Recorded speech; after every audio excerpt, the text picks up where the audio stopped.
Hi everyone, welcome to the webinar. Our presenter, Dr. Larry Rupp, is a native of Utah who grew up enjoying the benefits of irrigation in a dry climate.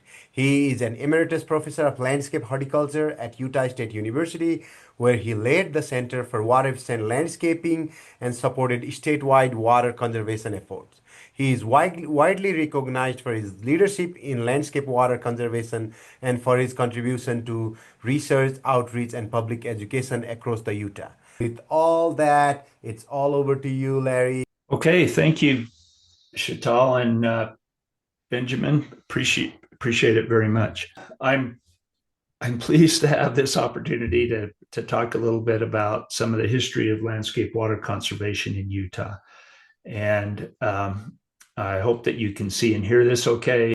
Maybe a little bit of introduction. As was mentioned, I grew up in Utah in Taylorsville, and I have early memories of landscape irrigation. It was very different back then. I remember my dad hooking up a pump to a irrigation ditch and then flood irrigating our lawn and landscape, and that's how it was done in my earliest memories. Obviously, things have changed a lot since then, and I hope to be able to share some of the things that have changed over time.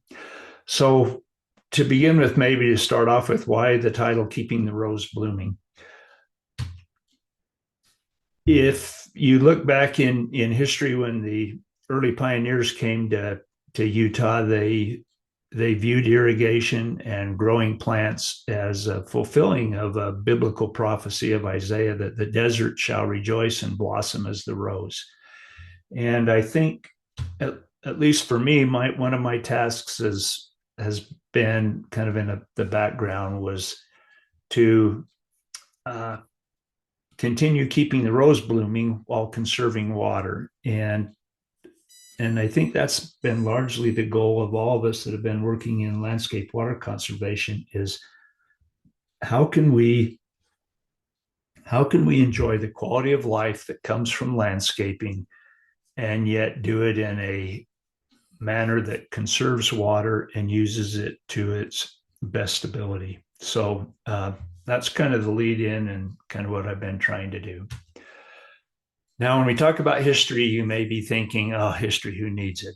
It's boring. I don't want anything to do with it." But there's reasons that we have history, and you can see it in this. So if we look at history, those who, as Winston Churchill said, those who fail to learn from history are doomed to repeat it.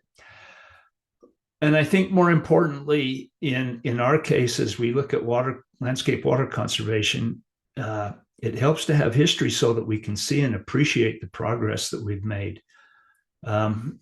It's not so much that we've made mistakes. I think it's been a very iterative process, and over the years, we have been able to make minor changes or improvements on the things that we've done. And it's only through having some history that we're able to look back and see and appreciate the progress that we've made. So what I hope to do is express a little bit of that. Now, as I looked at doing this webinar and thinking about the history of water in Utah, there's a couple things that came to mind. One was that there's no way I'm going to be able to talk about all of the history of landscape water conservation in Utah during a 1 hour period. The other thing that comes to mind is something that I recognized very early on, and that is, to use a horticultural analogy, water in Utah is like an onion. There's always another layer. And I don't think I've ever gotten to the point where I feel like I've been able to dig in and get through all the layers. There's always something more, some other aspect of it that I wasn't aware of or didn't fully appreciate. And so rather than a full history today, I think what I'd like to focus on is just some of the highlights that I have seen during my career, and be able to share some of those with you. And I know I'm going to be leaving out either some people or agencies or programs, but I hope you will forgive me if I do. So let's start back in the 70s if we can. If you were to look at landscape water use in the 70s, there was a couple of philosophies, if you will, or well, actually they were laws that that in order to have water rights, you had to show that that water had a beneficial use.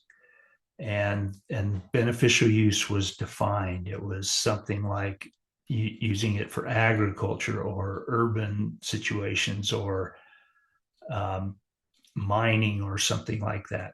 You had to demonstrate that you were using the water for a benefit, and you had to use it. If you didn't use it, then after a few years, you would lose that water right. And these things played a role in how water was managed, how it was sold and purveyed, and other things throughout the state. And there were interesting things that came from this. One of these was that there were decreasing block water rates. In other words, the more water you used, the cheaper it was. And conservation was largely seen only as a short-term tool to solve drought issues. For instance, there was a drought in 1977, and one of the things that came out of that drought was a recommendation that landscapes not be watered. Well, nobody else was identified as a solution for the drought problem. So the burden of the drought was not fairly distributed. And saying, well, let's not water our lawns or water any landscapes or install any landscapes, that seems like a pretty good approach, maybe, unless you happen to be a member of the green industry and you depend on maintaining landscapes or selling irrigation products or installing landscapes in order to make your living. And so that was a concern. And in general, back in the 70s, the overall solution was generally, well, let's increase the water supply. Let's build another dam or do another diversion or something like that in order to get more water to solve the problem that we have. So that was kind of life in the 70s. In the 80s, we ran into this a whole different paradigm, and this famous statement from Governor Scott Matheson that this is a hell of a way to run a desert, because we'd gone into a wet cycle and we had situations like flooding in Salt Lake City, and City Creek Canyon was the stream was actually diverted to run down State Street between sandbags because there was so much water coming out, and that was the only way to get it through the city and past the city. So there were some major concerns with too much water. If you were to look at the Great Salt Lake at that time, you can see here in the picture on the right that the level is high, and it was so high that where the red arrow is there, they installed a multi-million-dollar pump to try and cap the height of the Great Salt Lake, because it was causing problems with mineral extraction. It was probably causing problems with the railroad, with the interstate, lots of concerns, enough concerns that the pumping station was installed in 1986. So the interesting thing about this is that at the same time in Colorado, things were drier. And in 1981, they developed the Xeriscape Task Force, came up with the term xeriscape. There was the Front Range Xeriscape, Denver Botanic Garden developed a xeriscape demonstration garden, and they came up with, in 1989, the famous xeriscape principles, which I'm amazed at how well thought out they were, because those principles have been held ever since, and has been held as a real good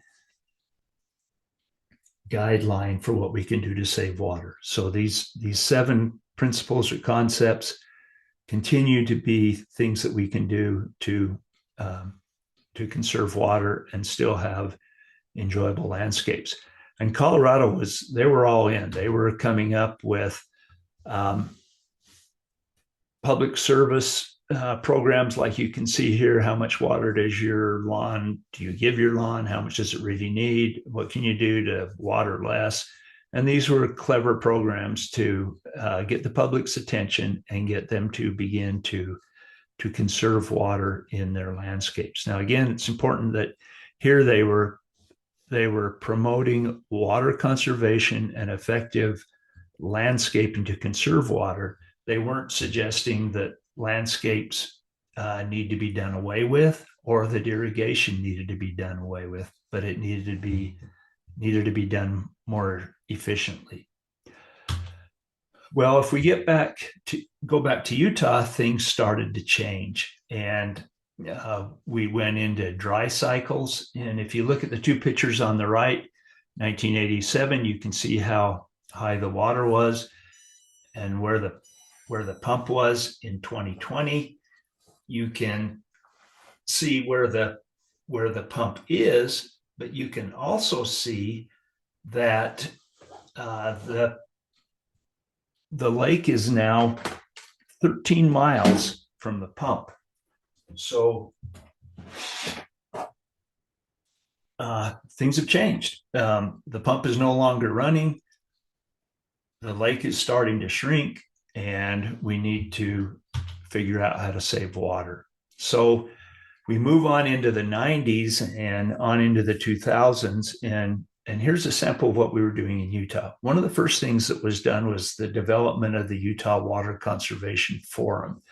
This was created in the early 90s, 1993, I believe, and it was a very broad-based effort to include everyone that had anything to do with landscape irrigation in this group, with the idea that people could come together and talk together and avoid redundancy, get people on the same page so that they're all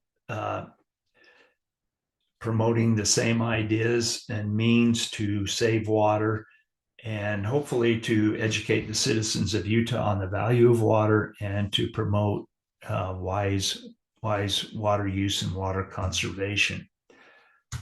The forum did a lot of things. They developed exchange trips to Colorado and Nevada to try and bring Utah up to speed with those groups. There were educational tools, low water landscaping videos, discussion forums, conferences, tours, gardens.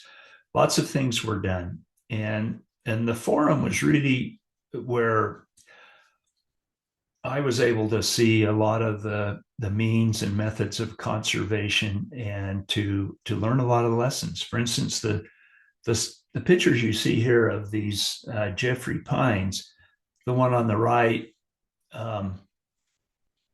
is a Jeffrey pine in an irrigated landscape. And on the left in the center there, you can see a little teeny Jeffrey pine that's in an unirrigated landscape just across the fence. And the difference between those two is just water. They were planted at the same time. And the interesting thing is the smaller pine didn't die, it just didn't grow as much. So I learned a lot of things as I went on these tours and opportunities to hear people that were more experienced in landscape water conservation share what they had done. There were other programs that were developing at this time. The Utah Rivers Council started in 1994. It was focusing more on the political aspects of landscape water conservation. The Jordan Valley Water Conservancy District in the late 90s and early 2000s launched a number of programs. They launched Slow the Flow, Save H2O, the campaign, which was eventually adopted by the State Water Conservation and Management Plan. In 2000, they began construction of the Conservation Garden Park, a major demonstration garden on saving water. They developed the Utah Water Savers rebate program, which was also adopted by the state, and more recently developed the Localscape program, which is a demonstration program to help people figure out how to design and develop their own landscapes. So lots of good things by the Jordan Valley Water Conservancy District. Utah State University was able to get designation from the state legislature as a Center for Water Efficient Landscapes in 1999. And that allowed the development of really just research and extension programs. The legislature made a point of telling us that education had to be done through the education part of the legislature, but research and extension could be done through this center. Also in 2016, there was a USU Extension Water Initiative grant program that was developed, again, funded through the state legislature. The interesting thing about the funding was that it was developed as a matching program. So if a group wanted to do a research program or an extension program, if they provided a 50-50 match with the university, they were able to get external funding. So anyone out there, for instance, that would like to do a research program, if you can come up with a 50% match that's external to the university, then the university will match that funding and help to conduct that research or to work on whatever problem they might exist. The water initiative grants are focused on water conservation, optimization, and efficiency. And so another great tool that's been able to bring resources to water conservation. Another thing that developed around that time was the governor's water conservation team. It was composed of the state's Division of Water Resources and the 5 largest water conservancy districts, who pooled their funds to expand a campaign and messaging across the state. And the goal was, they started to develop some specific goals, like reducing the per capita water use in Utah by 25%. Used a lot of extensive media and practical programs to educate the public. And it also brought in a lot of partnering organizations like municipalities, water districts, and the Utah Division of Water Resources. So we're seeing programs develop. The university, water conservancy districts in the state, in the private sector, and nonprofit sector. And all of these things are starting to happen as we see an increasing need for water conservation in the state.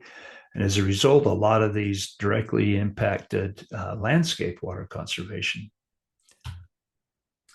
And speaking of partnerships, again, universities, local government, recreational facilities, the irrigation industry, the landscape industry, major landowners like the Church of Jesus Christ of Latter-day Saints, who has buildings and landscapes throughout the state, golf courses, and more. It's hard to fully identify all of the partners that were coming into play at this time and continue to be in play.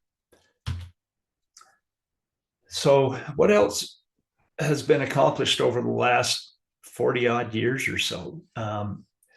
We now have over 20 years of landscape water conservation experience. And that's important because back in the 70s, there was none. In the 80s, it was just beginning. And so there were no really good models to be able to copy or to follow within the state. But now we have 20 odd years of experience. We're starting to see some of these programs move into their second generation of leadership. And that's exciting. It's exciting to see programs that have been in place long enough that patterns have been set and models have been put in place to be able to conserve water and show ways to conserve water. So let me just go through a few examples of these. One is the water check program. This was developed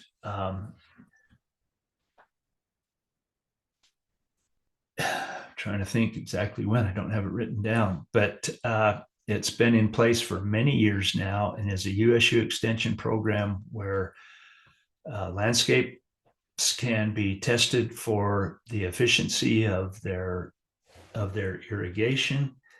And this program enables people to learn how to more efficiently water their landscapes. And it's been going every year for many years and has saved a lot of water. The Water Maps program. This is another program that came out of Utah State University. It was developed primarily by Joanna Enderwada, and it uses a software program that enables us to gain more information about the capacity to conserve water. So if you look in the middle of the slide there, it talks about parcel data. And what that is data that can be gotten from aerial imagery that shows the size of lots and the streets and things that are around them. And then there's also land cover data that shows the portion of that property that has landscaping. And then that can be tied to water meter data that comes from the water purveyor. And that can also be tied to the weather data and the kind of weather and landscape water demand that's in place. You put all that together and you get an image like the one that's over here on the lower right that shows the ratio of landscape water use compared to landscape water need. And the red parcels are those that are wasting water. The dark green are the ones that are conserving water. And so this water maps allows us to tell a city or a water district or someone, here's how the water is being used in your community. And here's the areas that you may want to look out first where water is being used inefficiently. And so it has become a valuable tool. Another program that was developed is Plant Select. Now, Plant Select was developed in Colorado, and it was a partnership between the Denver Botanic Garden and the Colorado State University. Utah had a similar program called Sago Supreme Plant Introductions, but we have since partnered with Plant Select, and it's a great program to select and evaluate plant materials that are adapted to or maybe native to the high plains and intermountain areas. And to date, there's been 175 superior plant materials selected and made available for landscaping in this area. So a great way to improve the plant materials that we're using. Other things we've seen, the Utah Nursery and Landscape Association came out with their own guidelines or water policy statement to conserve water to help ensure that the landscaping industry stays a part of the overall landscape water conservation effort. We've had the Qualified Water Efficient Landscaper program be adopted in Utah. This is a program that came out of California. And in Utah now, we have had 656 individuals who have been trained and passed the exam to become qualified water efficient landscapers. So we have many, many more trained people than we used to have that can help us to ensure that we conserve water. The state obviously has been busy. In 2017, they created or revised the recommended state water strategy and have continued to develop programs that have been facilitated by groups like Envision Utah and have come up with recommendations for how we can manage and conserve our water over the next 50 years. One of the things that has been really important is low water demonstration gardens. We have Red Butte Gardens, again, the Conservation Garden Park at Jordan Valley, Central Utah has a garden, Weaver Basin, the USU Botanical Center, Red Hills Garden in southern Utah, Sago Lily Gardens in the southern end of the Salt Lake County. These gardens have been very, very important. And all of these groups have developed gardens that enable us to see how low water landscaping can be done and how it can still be beautiful and effective and be an effective means of enjoying our lifestyle in Utah while we also save water. State agencies have participated. The Division of Water Resources Conservation Program has been an integral part of all of the conservation that's been done. And they've worked closely with the Center for Water Efficient Landscaping on the Water Check program and published things like the weekly water guide and overseen state planning and compliance on landscape water conservation. The state agency or the Division of Water Resources is required by law to oversee a lot of these planning and compliance efforts and ensuring that that the water districts, those who are using water and selling water and moving water around the state, are all doing it according to the laws and regulations of the state. More recently, it's been interesting to watch the amount of legislation that's taken place in regards to the Great Salt Lake, and that has helped raise the profile of water conservation along the Wasatch Front primarily, and has ended up with a lot of legislation regarding what happens to conserved water, recognizing in-stream flows as beneficial use, modifying some of these laws like the use it or lose it laws, created the Office of the Great Salt Lake Commissioner, allocated water or money to help with agricultural water optimization, setting goals, requiring metering, things like that. So there's been a lot that's been done as a result of the Great Salt Lake getting so low. But it raises an interesting question. If you look at this map, it shows the Great Salt Lake drainage, and that's about half of Utah, and that's very high priority right now. But we've also got another half of the state that's in the Colorado River drainage. And it's important to realize that we haven't quite been able to solve the Colorado River problem. The Colorado Compact was created when water was high and the Estimates of water available were much higher than they are now.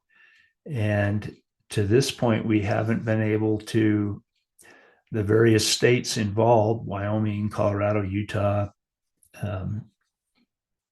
Arizona, Colorado, Nevada, have not been able to come up with a plan that solves all of the needs and all of the concerns. And it speaks to what a problem it is to get everybody on the same page, to get everybody looking at water the same way and figuring out how to use that water to its best benefit while also meeting the needs of the various states and whatnot that are involved. So where are we now? If we look at water conservation and use in the state, the amount of precipitation that we get in an area like Salt Lake City, we continue to hover around 15 or 16 inches of water, and it varies from year to year. We're not getting any more water. We may have wet years and dry years, but the amount of water is, while it's renewable and it varies, it stays roughly the same. At the same time, our population is growing.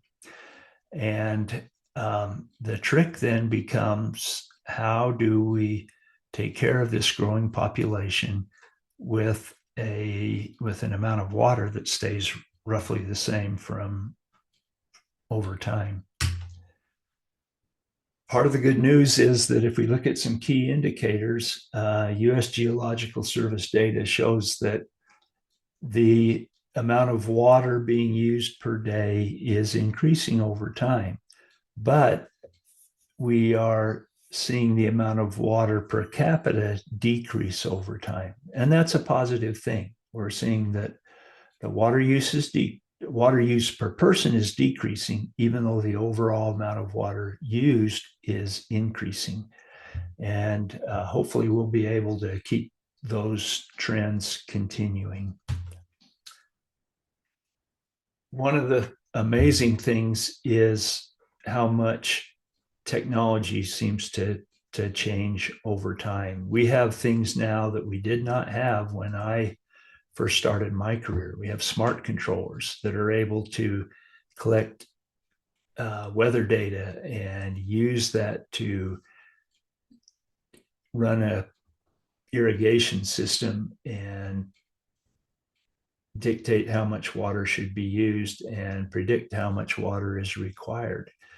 We have new systems in irrigation design, new sprinklers models, and just new meters, new just about everything that allows us to use water more efficiently. One of the interesting things is secondary water meters. At one point, initially, there was no way to meter secondary water use. And only recently have we had meters that have been able to actually measure that water. And once we measure that water, now we can determine whether or not we're using it effectively. Other things that have changed, like changing pricing structures. I mentioned earlier that it used to be that the more water you use, the cheaper it was. And those structures have flip-flopped. And now it's the more water you use, the more expensive it is. And so we're seeing water pricing more effectively promote conservation. What has been really exciting to me is to see the change in attitude regarding water conservation over time. As I mentioned, when in the 70s, conservation was not looked at as a effective means at all for saving water. If here's a graph from 1998, the worst things about Utah, from Worthland Worldwide for Envision Utah. The interesting thing about this graph is that water's not even listed. There's all kinds of issues, including air quality, that are of a concern to people, but water isn't one of them. water at this time in the 70s, the early 80s, water was basically considered uh, a right, a benefit that just came with living in Utah. And it wasn't a concern by anyone. Now, if you look in 2024, we have most important, high importance, and under important is having enough water other than the Great Salt Lake. So water conservation is clearly an important issue now. And it's on the voters' agenda now and is something that we need to be aware of. And that's good news, because if people aren't aware of and concerned about the fact that Utah has a renewable but finite amount of water, then we would never have any way to be able to control and conserve that water. Another example of showing how attitudes have changed. In 1997, there was a KSL editorial that said homeowners that was complaining about city officials saying that homeowners can get by with half as much water. And the most serious gardeners know better. In a desert, beautification and water go together. So KSL was saying basically that conservation is wrong, that if we're going to have a beautiful state and a beautiful city, if we're going to keep the rose blooming, we have to use water. This was in 1997. In 2009, KSL came out and lauded the Slow the Flow campaign and said KSL appreciates what the Slow the Flow campaign is doing. Development of a conservation ethic is essential to Utah's future. So from the 90s to the early 2000s, we had a complete change of attitude about water conservation. This is another example. If you look at the top slide, this is a picture in 1997 of the Jordan Valley Water Conservancy District. And on the west side of that parking lot is all, at that time, was all grass, irrigated lawns, and basically water was being used to maintain landscapes. Now, when the Jordan Valley Water Conservancy District decided it was time to get on board with conservation, they did it in a big way. And you can see in the lower picture, the Jordan Valley Conservation Garden Park. And this is a tremendous facility, and it demonstrates how much, when people change their attitude toward water conservation and getting on board with saving water, how much was done, how much has been accomplished, and some of the great facilities and gardens and equipment and all kinds of things that are in place now to save water. And it's really amazing. It's pretty cool to see.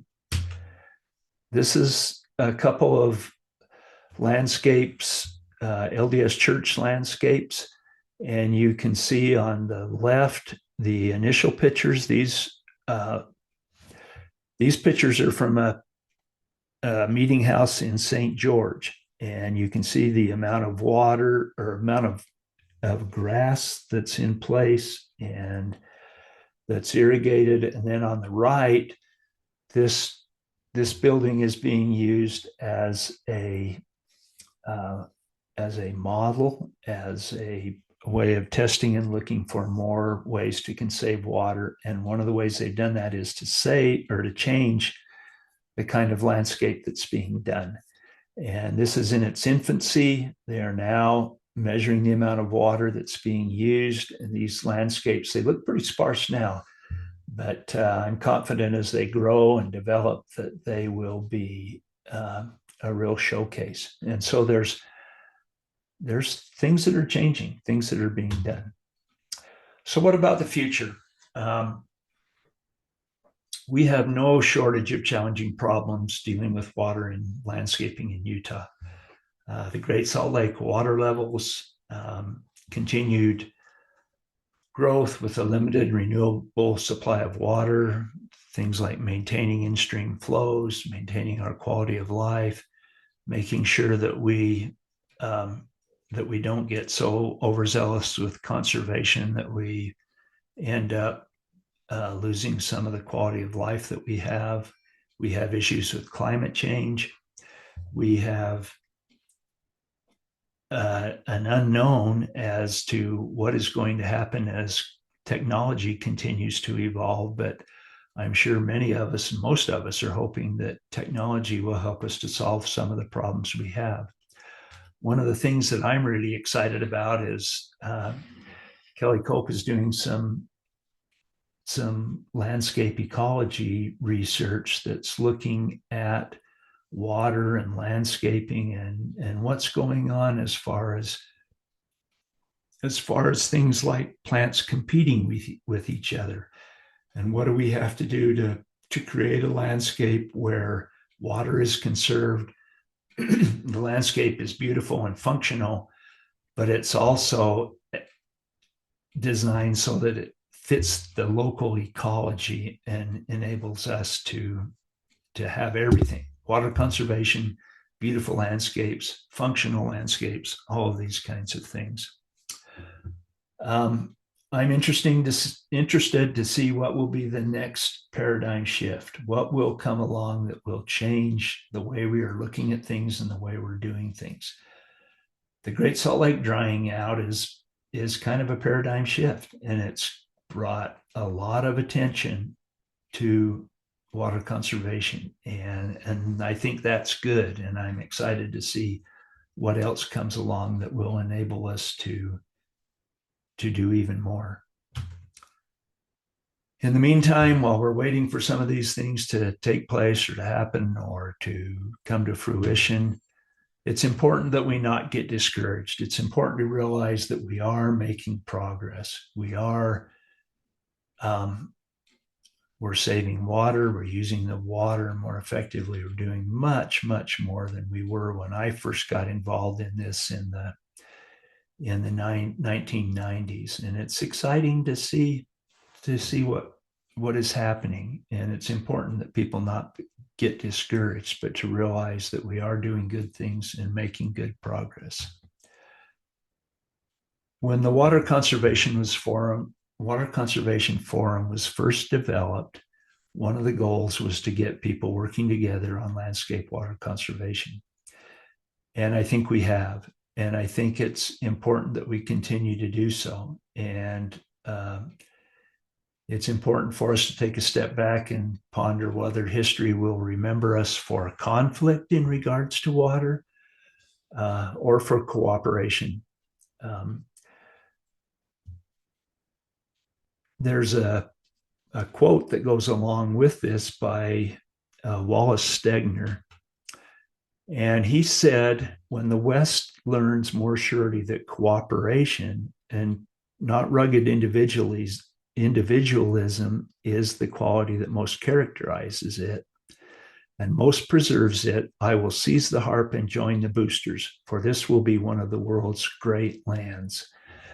Now, to explain this a little bit, when he talks about cooperation, if you look at water,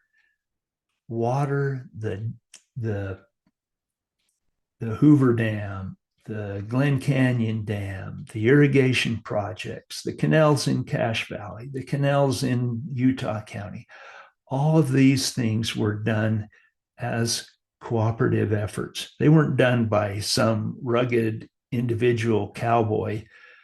All of them were done by people working together to bring water where it was needed, to save that water, to use that water, and make it help the desert blossom as a rose. And that is the quality that most characterizes and most preserves the West. And as Stegner said, when we finally figure out that concept, then this will be one of the world's great lands. And so I think I'll end there and turn the mic back over to Sheetal and Ben. And if you have questions, I'm happy to stick around and try and answer those. And I appreciate, again, the opportunity to share with you a little bit of what I've seen over my career over the last more years than I care to admit. So thanks for putting up with me.